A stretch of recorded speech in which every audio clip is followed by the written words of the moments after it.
Si on médite cette parole et on l'applique à ce qu'on vit, vous allez voir que ça peut changer la qualité de notre vie. Comme on dit en italien, facciamo un salto di qualità.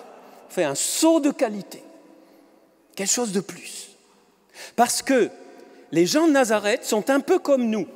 Si vous réfléchissez, ce n'est pas difficile à comprendre. Les gens de Nazareth pensaient connaître Jésus. Et ils le connaissaient. Ils le connaissaient réellement. Comme nous qui sommes à l'église un dimanche matin alors qu'on pourrait être à la plage.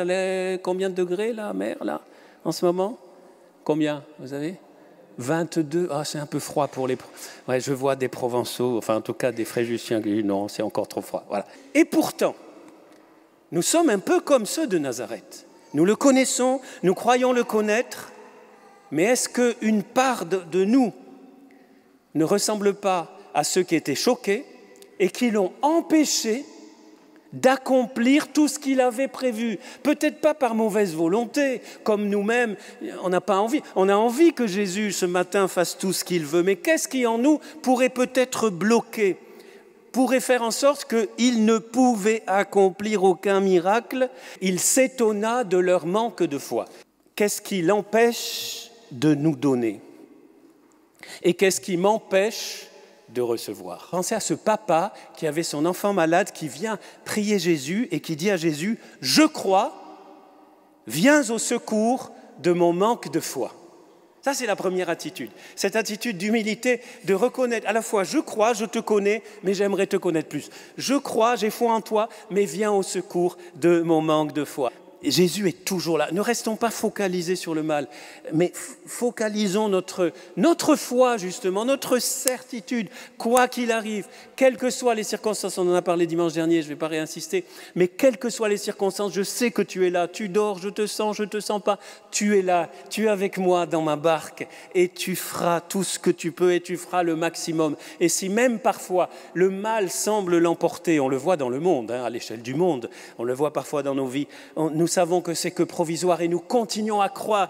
Cette foi sans limite, c'est une foi, Seigneur, je suis sûr que tu veux manifester ton amour et que tu le manifesteras de toutes les façons que tu as prévues et que ces signes, ces prodiges, peut-être la guérison que je te demande, c'est un signe de ton amour. Ce n'est pas un truc de magie, encore une fois. C'est-à-dire que en te demandant cela, je te demande de manifester ton amour.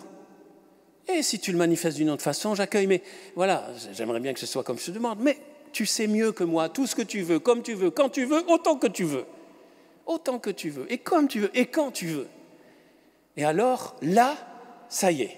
Après ce pas d'humilité, je crois, viens au secours de ma foi, c'est tout ce que tu veux, Seigneur, je suis sûr que tu vas manifester ton amour. Si vraiment nous considérons ces signes non pas simplement comme des exaucements, que ma volonté soit faite, mais comme des signes de l'amour de Dieu, alors nous sommes fixés sur l'amour de Dieu et pas sur le signe. Le signe renvoie au signifié qui est Jésus, qui est Dieu, qui est son amour, et nous ne restons pas sur le signe. Mais le signe est important, car le signe signifie, on est en train de faire de la philosophie là, car le signe renvoie et nous aide à mieux aimer et à mieux faire aimer celui qui est amour et qui a donné sa vie pour nous. Et le signe par excellence, Jésus nous en parle souvent dans l'Évangile, c'est la croix. Il a déjà prouvé. Là, j'aimerais vous dire une chose très importante, les amis. Quand vous demandez des miracles, quand vous demandez quelque chose au Seigneur, en fait, on ne demande pas à Jésus de prouver qu'il est Jésus. On ne demande pas à Jésus de prouver qu'il nous aime. On ne demande pas à Jésus de prouver qu'il est le Fils de Dieu. Il a déjà prouvé.